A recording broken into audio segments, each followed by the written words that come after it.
अस्सलाम वालेकुम। इस वीडियो में मैं आपसे खाना बनाने के हवाले से एक छोटी सी टिप शेयर करने जा रही हूँ, जिसको अगर आप खाना बनाते हुए मद्देनज़र रखेंगे तो आपके खाने की शक्ल व सूरत बहुत अच्छी होगी।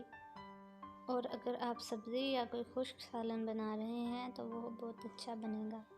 तो चलें शुरू करते हैं। खाना बनाते हुए चम्मच तो हर कोई हिलाता है।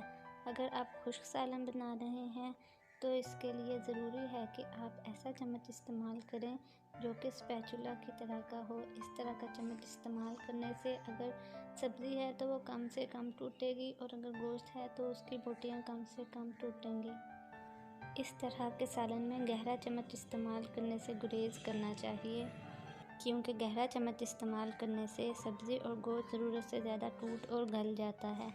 इस चीज़ को मद्देनज़र रखेंगे तो सालन की आखिरी लुक बहुत अच्छी आती है। हाँ, अगर आप शोरबे वाला सालन या ग्रेवी वाला सालन बना रहे हैं तो इसमें गहरा चम्मच इस्तेमाल किया जा सकता है।